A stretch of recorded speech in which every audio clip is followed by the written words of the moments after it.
Je m'appelle Guillaume Calvo, je suis directeur d'un bureau d'études qui s'appelle Diversité et Développement, qui a son siège ici à Tanger au Maroc. On a des activités dans plusieurs pays, en Amérique du Sud et dans l'Afrique du Nord. Mais ça fait maintenant 4 ans qu'on travaille activement ici à Chefchaouen sur différents projets, notamment un projet de planification touristique au niveau du territoire de Chefchaouen, l'organisation d'événements, notamment autour de la promotion et la valorisation des patrimoines locaux.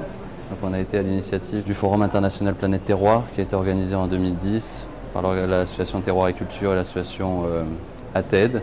Et bon, Chaouen a toujours été un peu un territoire pilote pour nous, c'est-à-dire que c'est ici qu'on vient puiser un ensemble de bonnes pratiques. C'est un territoire qui est singulier au Maroc et qu'on a décidé d'accompagner vraiment de manière plus fine que d'autres territoires où on a plutôt des interventions ponctuelles. Donc ce n'est pas un territoire qui est anodin pour nous. Chaouen, c'est un territoire du nord du Maroc. On est à 120 km de Tanger, à une quarantaine de kilomètres de la Méditerranée.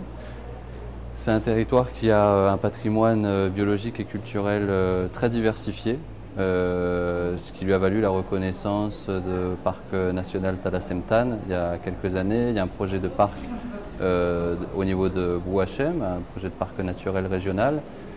Il y a eu la création d'une réserve de biosphère classée par l'UNESCO. Ces reconnaissances sont venues souligner justement cette diversité biologique et culturelle qu'on trouve dans ce territoire, et que Chefchaouen a réussi à conserver de par son isolement un peu géographique. Et en même temps, c'est un territoire qui a toujours été connecté à beaucoup de flux de circulation, que ce soit avec Tanger, que ce soit avec le sud et Fès en particulier, ou que ce soit avec le nord en Espagne. Quand je dis toujours, on est vraiment sur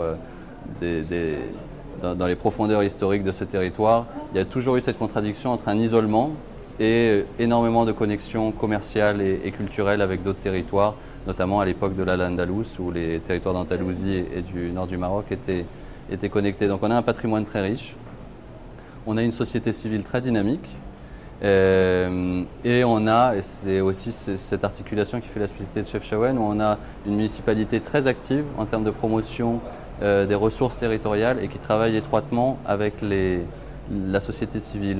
Et là, ce n'est pas un mot, il y a vraiment des choses qui se font. Et c'est pour ça que ce qui marque un peu le territoire de Chefchaouen en termes d'approche, c'est vraiment cette idée de tourisme de territoire, où l'idée, ça a été de décloisonner un peu les différents secteurs d'activité, agriculture, tourisme, artisanat, pour entrer dans une logique de valorisation un peu plus transverse des potentialités du territoire. Et alors c'est bon, je ne vais pas vous faire un tableau idyllique, il y a des problèmes. On est un peu victime justement de cette diversité d'acteurs pour lesquels des fois c'est difficile justement de mener des actions conjointes. Et donc c'est le sujet numéro 1 pour nous, et on espère s'inspirer un peu de ce qui se fera aussi au niveau du FIS pour prendre des bonnes pratiques en la matière.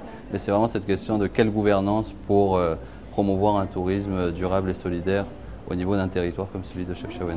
Je pense que Chefchaouen est de plus en plus reconnu au niveau du tourisme intérieur, notamment du fait de ses potentialités naturelles. Et donc il y a de plus en plus de touristes internationaux, mais là c'est très marqué ces dernières années, de tourisme nationaux qui viennent à Chefchaouen. Je pense qu'il y a quelque chose qui résume bien la philosophie de Chefchaouen, c'est cette idée du bien vivre.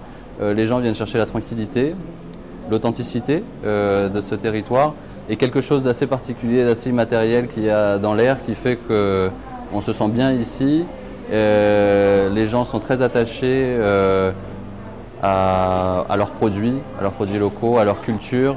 Et donc on a des produits de terroir de qualité, ce que les gens viennent chercher aussi, d'où l'intérêt d'avoir une relation avec le secteur agricole.